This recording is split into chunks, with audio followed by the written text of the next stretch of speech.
So we will do our best to be entertaining, engaging, and exciting, but also offering some real-world stories about what works in old media, grabbing onto new media, and doing cool things with it. But before we jump into that, I'd really like to introduce our panelists. We have some great folks here with us today. I'll start right here with Max. Tell us who you are, who you work for, and which side of the old media versus new media you fall under. Well, first, is there any more old media? I think probably all the old media have transitioned to be digital companies or not there anymore. But I'm Max Out, co-founder and CEO at Livestream. And Livestream is a live streaming platform. Sure. That's not my job, but I can do it. Here you go. Is that good? So I'm Max Out, co-founder and CEO at Livestream. The mission at Livestream is to help every event owners in the world to be able to live stream their event. So we believe that there are millions of events every month in the US that are not being live streamed, and that if the technology was easy to use, was affordable, these event owners could extend these events to audience online and that can't attend physically. So that's Livestream, that's what we do, but we also work with some of our partners or used to be traditional old media companies, and we'll have some great case studies that we can share of how they've leveraged Livestream and also what we see in the industry. Excellent. Thank you, Max. Steve, tell us a little bit about who you are, what you do. Sure. Hi, folks. I'm Steve Siegel. I'm a specialist sales executive for Microsoft Advertising, and I work with our Fortune 500 clients to help them with their marketing and advertising needs across all of Microsoft's video properties. And that includes sites that you know, such as MSN, our video ad network across mobile and tablet and Windows 8, as well as on Xbox Live. And I come from the side of the old media, and I always kind of joke around about how when I first moved into digital back in '95, none of my friends back then kind of knew what I was doing, and I talked to them about there was a Volkswagen commercial in the Super Bowl, and at the end of the commercial it said www.volkswagen.com. And the next day I went into the office and they were like, "Oh, Steve, that's what you're going to do? Like that's of that URL?" And I said, "Yes, that's the evolution of media." So it's kind of fun because now I've come full circle, and I'm calling on a lot of the same folks and working with them. And they were broadcast buyers, and now they're buying video across all media. So it's great to be here though today. Excellent. Hopefully we're going to hear a little bit about Xbox One. Absolutely. Maybe? We'll talk a little bit about that. Sure. Excellent. Thank you so much. Next, Mina, tell us a little bit about who you are, how you fit into Mina this. Seetharaman. Is this on? Can everybody pick up? And I am the head of the content marketing and advanced video practices at Ogilvy One. So I work with a lot of clients that think that all their advertising spend should go into old media. And try to convince them that it actually belongs in other places. And my team actually doesn't do a lot of advertising work. We actually try and create content for clients to help them sort of build relationships with their potential customers and consumers in a different way than just sort of pushing out the traditional brand message.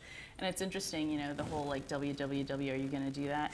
Because it's fun to listen to my mother try and describe what I do to people. Because she'll say, well, I don't know, she works on computers and there's the internet and she has a lot of clients, and every time she says that, I think you make me sound like I'm in porn. So thank you very much, Mom. Which is also popular on the internet. There you go. The internet is really, really great for porn. Exactly. Well, actually, I just saw this. I'm sorry, you finished this part? No, I'm done. Sorry. Yes, I'm done. I just read a stat that social media recently surpassed porn as the most viewed network online, which is interesting and about time. But my name is... Great stat. Yeah, little stat. Well, fun fact. My name is Erin Gargan. I run a social media marketing agency based in Laguna Beach, California. We do social media marketing and PR for events, brands, and also executives. So some of our clientele include, we did stuff for the Oscars, Wedding.com, a number of different e-commerce retail brands. And we also work heavily with various international real estate developers to help bring awareness to the developments in Belize and Costa Rica. And we also do a lot of video production as part of our content creation, because we're always trying to figure out how can we bring to life these messages in a more compelling way. And obviously copy and infographics are a little more fun, but it always comes down to video. So we find ourselves in the business of testing and learning what makes great video content, where do you see it, and who cares about it. So I'm really excited to be here today to discuss that further. Awesome. Thanks so much. My name is Jose Castillo. I'm a contributing editor for Streaming Media Magazine, and I also have a consultancy called thinkjose.com. I write and speak about geeky stuff. And again, I have that same problem of my mother-in-law who thinks that I work for the CIA because I'm a geek and I travel a lot, and obviously he must be doing something illegal. But recent spicy projects include leading 150,000 NASCAR fans in breaking a Guinness World Record for the world's largest fan wave using jumbotrons. So I did get to do some pretty cool stuff.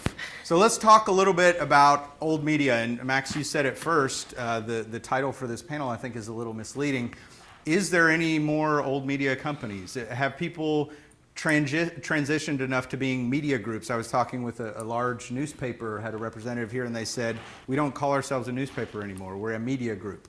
So is old media finally died off? Has everybody realized that they need to transition to using new media and online video? Who wants to take that one to start with? Is there any more old media left out there? Well, I just think the distinction is becoming less and less, right? Like, so, we sort of loosely think of TV as being old media and like other things as being things that are quote unquote digital as being new media. But the truth of the matter is almost everything is kind of digital now, right? Like I might have a broadcast group that I work with to produce video, but they're producing it using like digital cameras and using like, digital outputs. I think that one of the huge things around that distinction is that MSOs still kind of have to deliver an analog signal to be able to capture like the entire audience. But as that analog signal kind of goes away over time, I just think that we're talking about the usage of a pipe, and at the end of the day, stuff just getting delivered over an IP stack. I would agree with that. Anybody else? Is old media still alive and well? I think it's a lot of it is that the model has changed significantly. Where old media companies, the way you'd produce a show is you'd put it into production, you'd greenlight it, you'd try to get it picked up for multiple seasons.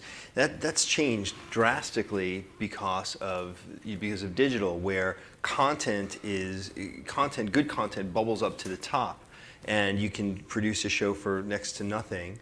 And get distribution instantly across the internet. And what's happened is we've seen quite a bit of pickup. I think we were talking before about things like Smosh or Machinima, where these folks are creating content low budget, and it's being risen to the top with larger media companies picking them up and then providing greater distribution. You look at someone like the fellow named Fred. You look at that. You look at the actor there who created these silly little 2-minute videos, and then next thing you know, a few years later, he's got a movie out. So I think the model has changed in essence. But I think a lot of people, if you look back a few years, predicted that old media would collapse, and TV station would collapse, and YouTube would take over, and all of that. And I think that there was really a fundamental issue with that prediction. Ultimately it's all about content and rights.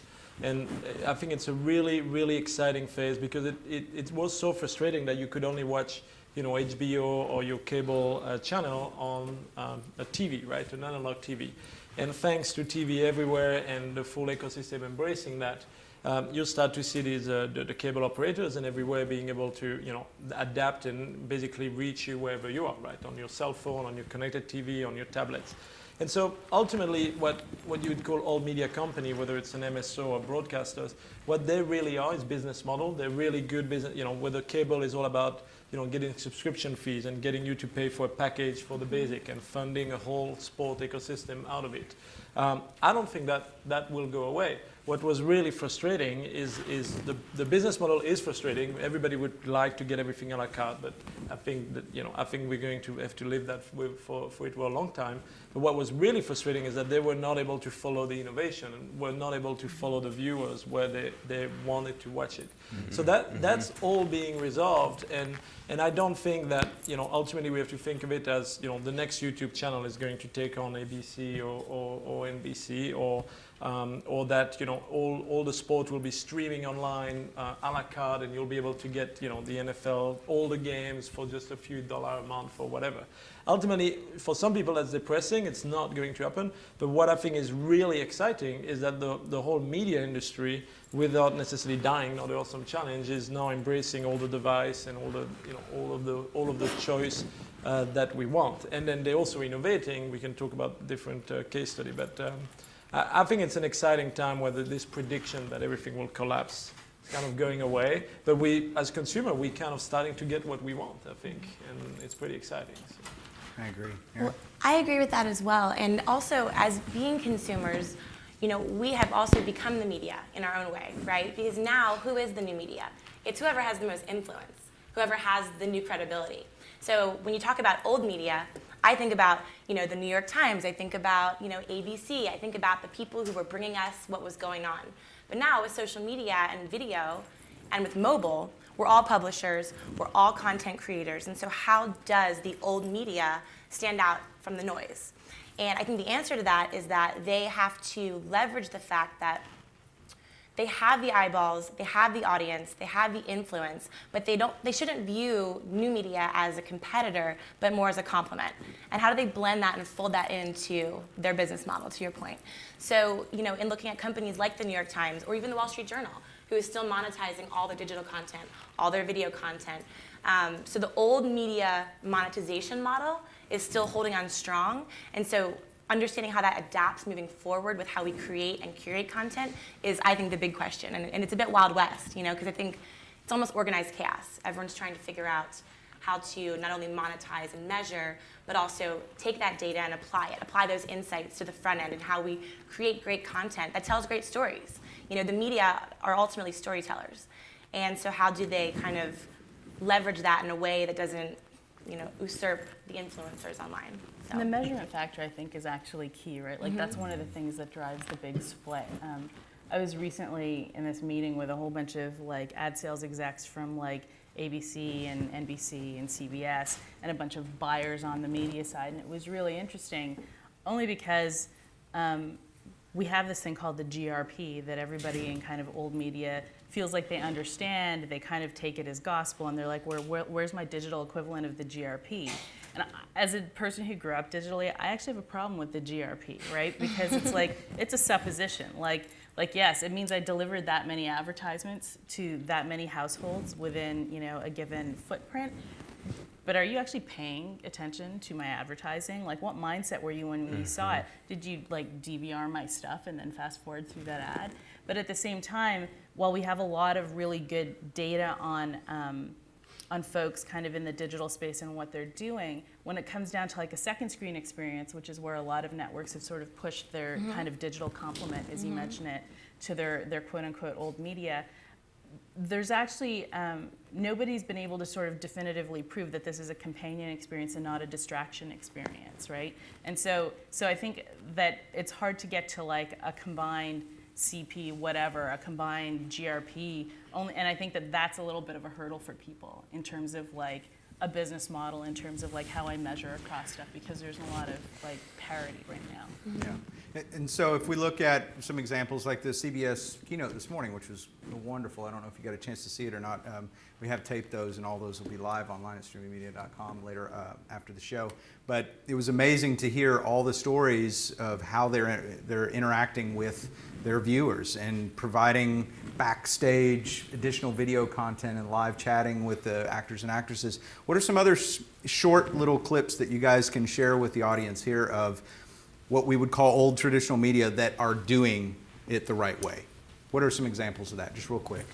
Well, when we did the Oscars, Oscar.com built an app called Backstage Pass. And the idea was when you're tuned into the broadcast and you start to black out because it gets a little bit dull, the idea was second screen experience. You could scroll through and be able to see these backstage cameras. So Anne Hathaway talking to Jack Nicholson, and what are they saying? It's unscripted and it's live. So the broadcasters themselves, really kind of old media, providing that second screen experience of people being able to direct their own experience. I want to see backstage. I want to see red carpet. I want to see, the whole walk of the stars down the inside of the Kodak Theater. What's it called now? The Nokia Theater or whatever. So being able to have them not only have that lean back experience of watching the Oscars, but that lean forward second screen of being able to direct, I want to see this, I want to see that, is a great example, I think, of old media embracing new media and folding it into the format of the show. And even mining the social data around it and applying it to the show format. Taking insights on how people are behaving and engaging on mobile and on second screen during the broadcast to inform show decisions for future seasons. So that's just one off the top of my head that I've had firsthand experience with that was pretty interesting. Indeed, some of the examples we've seen, I think one of the theme in new media is really democratizing production and making it, in distribution and making it more affordable to distribute content, whether it's live on demand, we obviously specialize in live, that would not have been distributed, could not be supported by a business model, and now can be distributed, like these ancillary camera and this ancillary content, which, there's clearly no space on a cable channel for it or on a national broadcaster, but thanks to, the more affordable production, maybe a sponsor can pay for it, the viewers are really satisfied they can have access to it. So we've seen that, some concrete example. We work with ESPN and they own the X Games, and the X Game is a really key property for their cable strategy, to get cable subscribers, and they clearly don't want to put that content anywhere else because they want to drive cable subscribers and cable viewership. But ESPN, in partnership with us, embrace basically broadcasting live on live stream, on Twitter, on Facebook, all of the ancillary content. So it's the same thing. It's the practice, the interviews, the camera where you see the whole set being built of the winter or the summer X Games. And so everybody wins because they're doing it because it's now affordable to do it. And the audience is there on Twitter and Facebook. But primarily, while they're doing it, it's really an advert, right? They are basically trying to drive people from basically the social networks, one click away. Oh, I'm not thinking about the X Games. I'm not just seeing a tweet. I'm seeing it live. And then they keep saying, tune in at 6 p.m. if you want to see not just the practice and the real thing. So that's a great use case to really engage the audience with new media, but ultimately drive not compromise the traditional model. And we've seen that also with movie studios. We work with Marvel. We were doing the Iron Man 3 movie premiere. The fans love it, right? They get to watch live the red carpet of Iron Man. They see, all the actors and everything. We love it because we see a huge audience on live stream. But then ultimately, what is it? It's an advert to go and see Iron Man. That's all it is. So it's kind of interesting because, if they're to buy airtime, on a national broadcaster or cable station to broadcast the movie premiere, they would have said, oh, that's way too expensive, the ROI is not there. But because of new media, because of people like us and others, you can basically satisfy the fan and provide a more immersive experience, like at the Oscars, exactly the same point. So. And sorry, I was just going to say that just to piggyback on the idea of production, like MTV does this really well. They consider the key access points of their audience, right? So it's not just that somebody's going to watch an awards show on TV, but they actually know that given their demographic, a lot of people access like long form content on their mobile devices. And so they actually always send out 2 crews to shoot a major event, one that's shooting for TV, and you'll get wide panning shots and cutaways and all these kind of beautiful, like, look at all the celebrities filling the seats. But the mobile team always is shooting like close-ups and considering like how little real estate they have to put like, overlays on the screen and stuff. So even like getting that aspect of it right, I think is a really good example for how a company that basically used to deliver TV is thinking about programming as a whole and all the ways in which people might access it. Yeah, I mean, in Microsoft, we've been using a new technology that we came out with last year. Just by a show of hands, how many of you are familiar with smart glass? So I'll explain what smart glass is. Essentially, if you're watching content on Xbox, whether it's through streaming or through one of the content providers' apps, say ESPN or UFC or HBO Go, when you're watching that content, you can use your complementary device, whether it's your iPhone or your Windows phone or Android phone or your tablet, and you can connect to your Xbox via smart glass. So a great example of this is if you're watching UFC, you can get stats on the fighters while the fight is going on your tablet or your smartphone to enhance the experience. Another great example is HBO Go. Any Game of Thrones fans in the audience? All right, good. I'm not alone.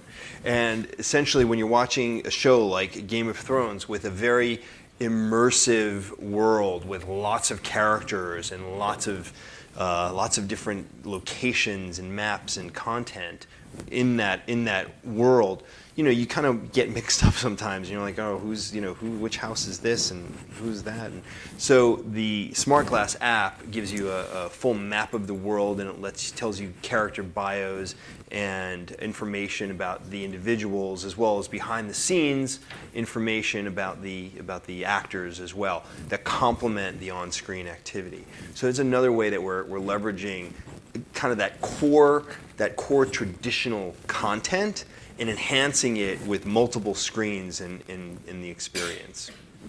Yeah, let's talk a little bit about content, because I think content is driving a lot of this. We have everybody from Microsoft getting Steven Spielberg to create content for this brand new Microsoft Xbox One, all the way to my local television station using live stream to broadcast their back channel of just them talking before they go on air. How is Old Media creating new content to launch themselves into new areas? What are some of the things we're seeing with that? Well, in the case of Xbox, what I think is interesting is that Jose's talking about the announcement yesterday of Xbox One, the new gaming platform. Or I really have to stop saying gaming platform because it's an entertainment platform.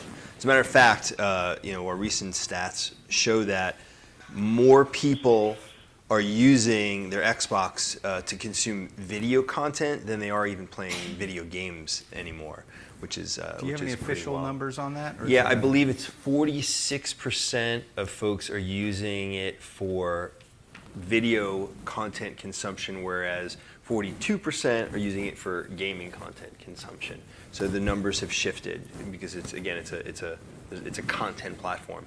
But you're taking what was a traditional video game, title, Halo, which are our most successful title to date, and now we're taking that, we're creating content around that. It's almost backwards, where we're going to be creating a show. Steven Spielberg's going to be producing and affiliated with this, where he'll be producing a show that plays into that video game content. So there'll be programming that then affects gameplay. So it's really a milestone in terms of entertainment, to be able to have those complements and again almost go backwards. What other stories are we seeing of this non-traditional content? Things that we wouldn't think are entertaining to folks that people are creating. I think one of the things we've seen in working with a range of newspapers or local TV station is really because the price of capturing an event. So let's say it's a local high school series of a season of games or whatever, micro interests, events that exist, they're part of a community, a newspaper are interested to cover it. They would cover it normally with photos and with text. A cable network might do a little story for the news about it, or just post something on their website. And now that you can democratize live video, you can actually show up with less than $15,000 of equipment and a few video interns at an event, roll up 3 cameras, mix live, and broadcast it on the website of a newspaper or a local TV station. What you start to see is some content that would not have been covered unless you were there, would have been covered in rather not very interactive ways.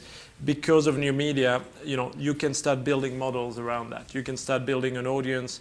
No, it's not as much of a great audience, but it's a local audience, it's an engaged audience, and the budget for producing that was way smaller. So a local advertiser might be covering the cost for the month and giving you some profit. So I think in general that's one of the aspects. Using live video with content that you wouldn't have been distributed is a great opportunity with the democratization of live video. Another one that's interesting is during Sandy we actually covered and aggregated. One of the things Livestream does, you can live stream with your iPhone with our Livestream for Producer application. Guess what I'm doing right now? You filming? I hope so. I hope you're not doing your email. Are you making No, a I'm pulling up a live stream right now. I'm going to do a little quick live stream So, while we're talking about cool. it. Let's create some content while we're doing it. So one of the great things is that obviously you can now even live stream from an Android phone or an iPhone. And during Sandy, we had a lot of citizen journalism reporter that were sending us their location data and basically streaming on our network. And we actually ended up getting great footage from the workaways. And CNN started to pick up some of the coverage. So that's another, and it's not something new for on demand. Obviously, CNN is iReport, I think, for photos and clips. But it goes even further, where traditional media can start to use obviously crowdsourced media, whether it's even photos on Instagram or Facebook and so on, and build that into the traditional editorialized programming. And that's another trend that I think is not entirely new, but I think is set to happen more and more as curation tools are there, and bandwidth is also is everywhere basically. Even during Sandy, he was able to stream, which was pretty interesting. Yeah, which was wild. So I want each one of you to, let's start at the end and come down this way and just share one important piece of information for the audience here about old media embracing these new media video tools, and then we're going to turn it over for questions and give away some Rokus. And if you want to watch this live stream while I'm live streaming it, while we're watching it live, and then tweet it. you can go to twitter.com/thinkjose. So, Aaron, let's start with you. Yeah, so one of our new partners is actually a group of print media guys. And they are absolutely hilarious. I mean, these guys are old school, and they hate social media. They're just getting into video, and they brought my agency on to help them figure out how to translate all their print content so that it actually gets more traction online. So we're all sitting in the boardroom, and they're like, we want to figure out how long should online video be? We're hearing it's like it has to be less than 2 minutes, no more than 30 seconds. Long-form documentary has more credibility if you're an authoritative print news source. And this whole discussion, right, about how long should an online video be to go viral or to get traction. And the answer we provided with them was it's not about the length of the online video, but it's really about, is it shareable? Like, is it authoritative? Is it high quality? And what is that tone of voice that's being projected? Would you share it with a friend? Does it tell a great story? Does it get your attention right from the beginning? Does it have a really boring intro with like a lower third graphic and like old school like broadcast content style where someone who's leaning forward can easily click away as they're guiding their own experience? So what we argued them to kind of think about is the fact that people hate reading. They like pictures. They like Instagram. They like video. They don't want to read. I mean, editors of magazines that I've done PR for, I'm like, why'd you guys pick up my client's story? They're like, honestly, because you didn't email me another stupid press release that I had to read. And I'm an editor, and I don't want to read anymore. I read all day. I tweeted an infographic with my client's story. He was like, cool, that's kind of fun, kind of different.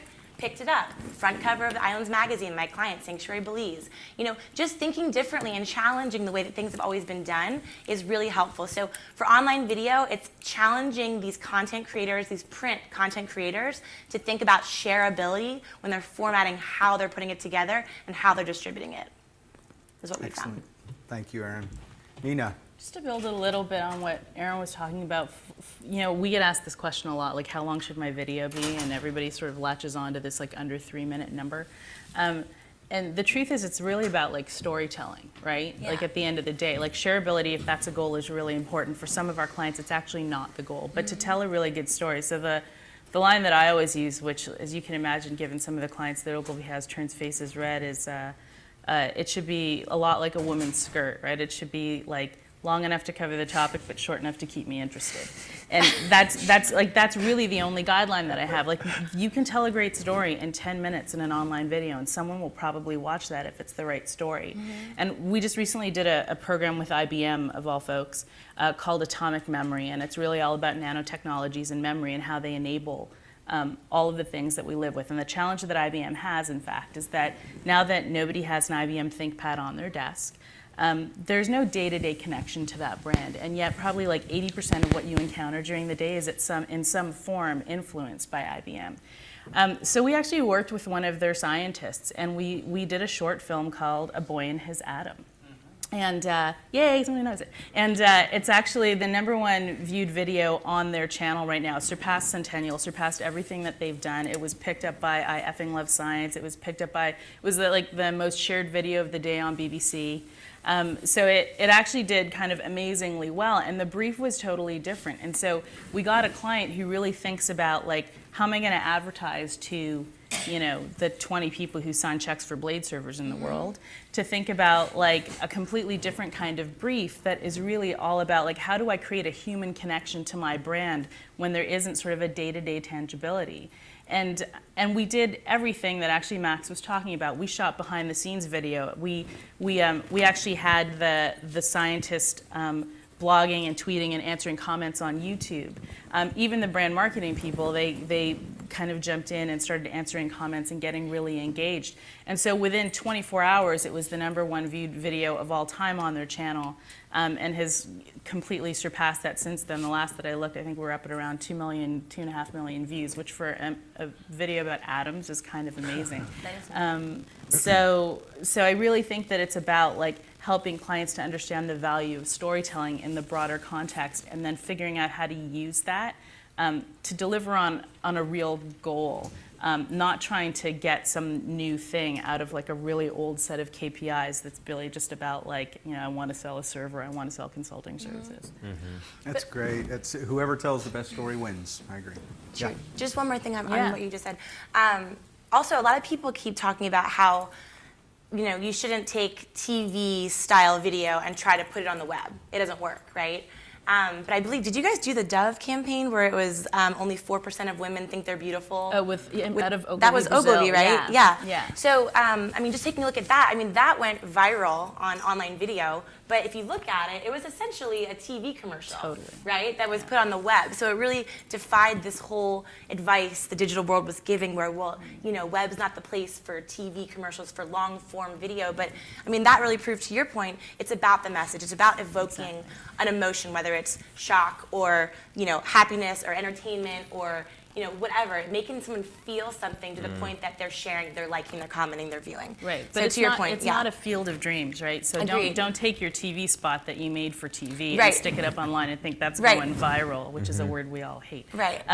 Because it's not, like, nobody cares about your TV spot more than you do, but find the right hook, like, find the right story. Yes.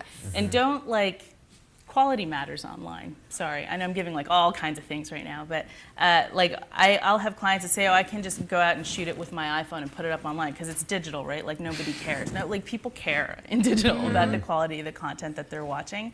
And in fact, like, I watch a lot of my even TV content on a digital screen. And so really, like, that, it seems so fundamental, but you'd be surprised how many people still think that you can do that.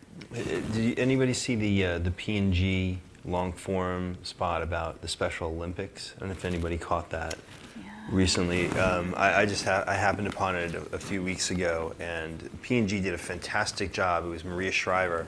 I was watching it online, and it really caught my attention.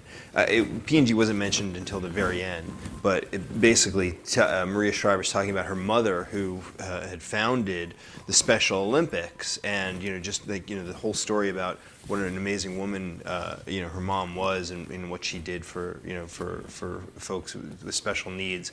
And at the end, P&G sponsored it, but I definitely remembered it. But it was a nice, really great long form. It was probably about 2 minutes in length, but that was a pre-roll commercial, if you will, in digital. But the fact that they caught my attention early on, I could have skipped the ad, but I didn't. I chose not to, and I went on and I continued to watch it, and it really left a profound impact. It was a great viewing, and left a good taste in my mouth about P&G too. Awesome. Max, one final thing you want to share? I guess I've shared most of them, but the only thought I would leave with is that if you look at our mission, is we want to get every event in the world to be live streamed, and I think if we achieve that, and all of us have had events every year, every month, that whether it's a family event or a sport event or something that is not on TV that we wanted to attend and we could not. And I think that thanks to technology, thanks to new media, if we, over the next few years can increase the percentage of events that is live stream and really get there, I think it's a great opportunity to also transform all media and embrace that. Because if you look at old media, it's already new media to some extent, because it started with how many TV stations? 3 or 4 in the US? I was in Belgium at the time, right? Then cable came, a few hundred or thousand. And I think there's an opportunity for the next 2 million, channels of local interest. So that's really what we're trying to achieve, and I think there's a lot more to be done. And the line in the sand between old and new, I think, is far from having been drawn. So it's a process. I agree. I agree. Let's take some questions. We have, some smart folks up here. Please engage them with some questions. Yes, sir. Yeah, so my question is so when it comes to content for, content created for advertisers, so, you are the folks who go to them and in your consultative approach, you kind of consult them, this is the content you should be making, and you kind of help them in content making, and these are the platform you should be sharing the content on.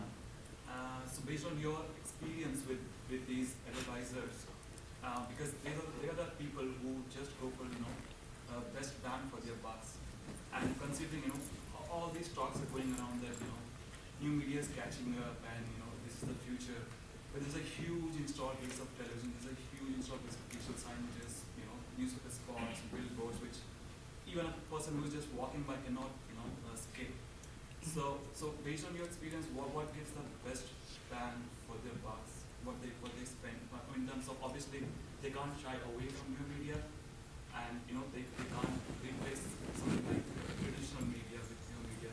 Sure. So do you have some kind of, obviously they're coming from like black and white, 60-40 or 75-25, but based on experience, is it kind of shifting, or what's the lion's share?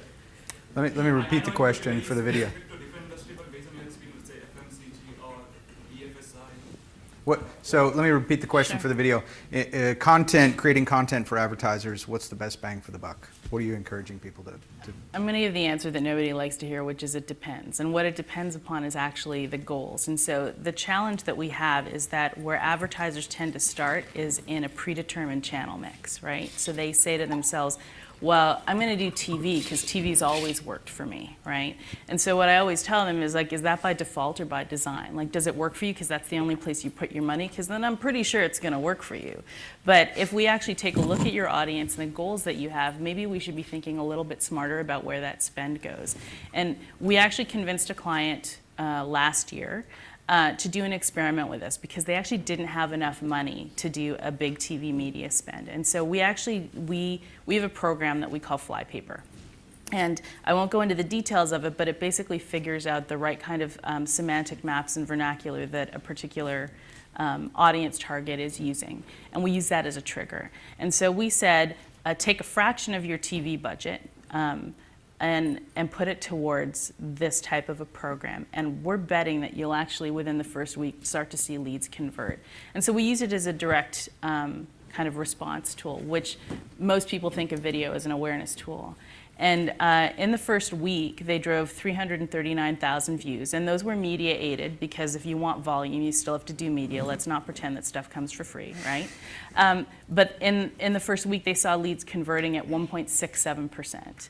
More importantly, they had set for themselves a brand lift metric of about 5%, because that would have been higher than any other benchmark they'd set for themselves against their traditional kind of channels.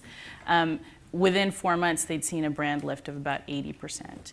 So really, it was about like smart planning, figuring out the right triggers with that audience, and understanding what the goals were in the upfront, and then deciding what that channel mix and program could look like. And I think that will help to drive it. Like if you want total mass media, broad audience reach, like it's really hard to beat a 30-second spot at the Super Bowl, like regardless of what you're doing. That said, a lot of my clients actually don't have that money. And so my job is to help them figure out a smarter way to spend that money, whether it's moving some of that spend to digital, which they're totally resistant to do, but we prove it out with results, or whether it's, frankly, like, yeah, I'm a digital person, but I'll be the first person to say if TV is the right channel, and sometimes it is, right? So to me, I think that it's really much more about all of these platforms merging together and being smart about what that mix looks like, as opposed to like old media doesn't exist anymore, TV doesn't exist anymore, radio doesn't exist anymore. Like I listened to the radio this morning, and saying that none of that exists anymore. It's all like, banner ads and pre-roll, because that's not reality either. It's about figuring out the right mix of stuff, I think. Great, thank Yeah, you. if you're trying to drive, say, data sign up or email capture or data capture, you really can't beat online. You really can't beat digital as compared to television. But there's a lot more things that you can do within new media, and if you're familiar with VPaid, where you can actually have interactivity in a video player while the commercial or while the spot is running. You can add really endless amounts of interactivity into the spot to engage with consumers. So if you're trying to drive brand awareness, video is great, television's wonderful. If you're really trying to drive engagement, you can't beat digital. Excellent. Another question. One more question, and then we'll give some stuff away. One's first. Come on. Uno más. Anybody? Anybody Yes, want to know how one more question. Brave soul, stand up. So I guess the question is, the audience, I'm from Arts and Productions, and our audience is very not tech savvy, very embraces a lot of the old media. So I guess how do you, the best way of creating content and reaching out to those who don't necessarily embrace the new media, and helping them still enjoy your content? Great question. How do you bring your user base, if they're non-traditional or traditional, into a non-traditional space? Well, I don't think it's ever about trying to bring a user base to a place where they aren't already spending time, right? It's about figuring out where they're already spending their time and then fishing where the fish are. So unless you have a niche audience that's completely 100% saturated in one area, then you're swinging for the fences, getting that home run. But I mean, I've never worked with a brand where everyone was totally in one space. Like, my grandmom's on Facebook, So, I mean, these days it's hard to know who's spending time where. And I think the big key is not trying to build a brand property and figure out ways to get everyone to come to you, but figure out where everyone's already allotting so much time, whether it's scrolling through their newsfeed 30 times a day or wasting time on YouTube watching cats fly off treadmills or whatever. Figure out where they're already spending time and then mobilize the right team to go out and bring that message to them. I think the challenge with online video is it's kind of all this great quality video, everyone's investing in all of this, the writers, the production, the editing. I mean, video is not cheap. I mean, it's kind of a pain in the ass. Like, it's a lot of work, An infographic, a video, print, it's all a lot easier to throw that stuff up than to actually make a video. It's all this work for 2 minutes, 3 minutes, right? So because of that, it's critical that there's a strategy in place to drive views. And the way to do that is to bring the media to them.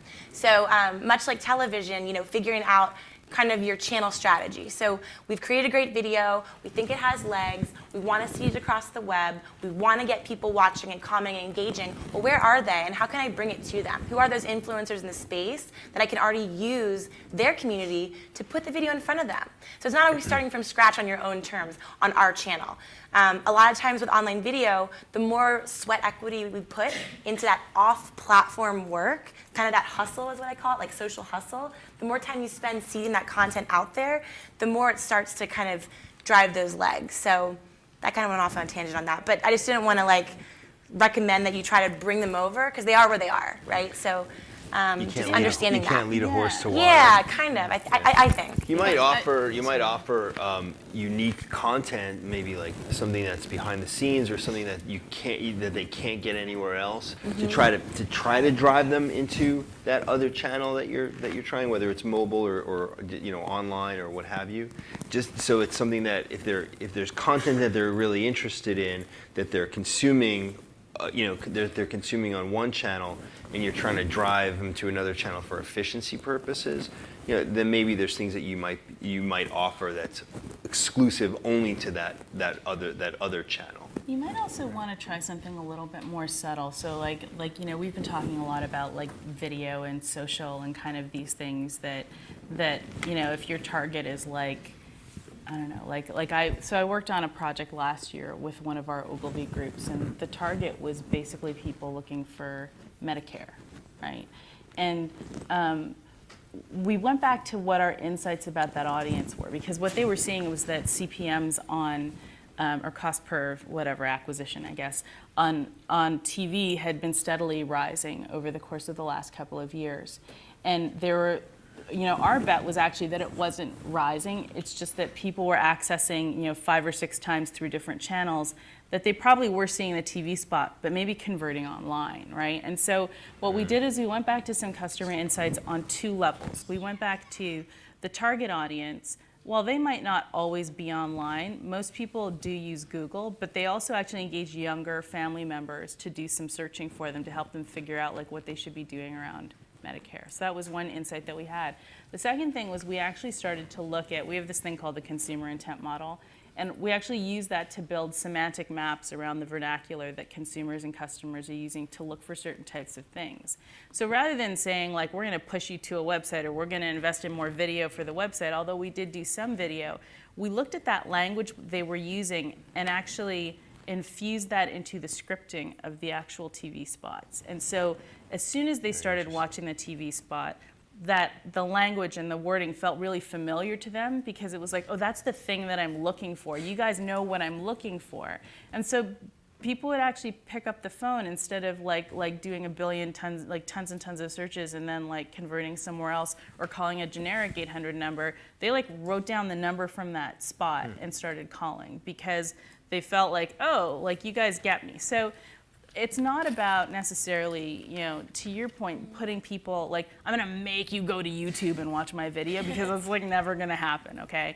But what it might be about is using the digital tool set at your fingertips to be able to make that traditional media a little smarter for you so that it resonates a little bit better with your audience. So I would look for things like that you can do that might help to make the thing that you're producing work a little bit harder for you in the channel that you're in. Awesome. Thank you so much. Real quick, were you paying attention? What award show did Aaron help with social? Shout it out. I heard that back there, that guy right there. Yay. All right. I'd be like, First Vanna, person to shout out You won? who did the Atom video for which print? IBM. What did you say? I heard IBM right here. I just want to make sure. Yeah, I think Is this it Right here? Yeah, Okay, yeah, right here. Yeah. Can you pass it in or pass it over? So, please, a nice round of applause for our panelists. Thank you so much, Max, Stephen, Nina, and Aaron. Thank you so much. If you've got questions, please come up. And thank you for coming to Yes, Streaming you Media too. East here in New Yeah, York. totally. Have a great Nice evening. to meet you.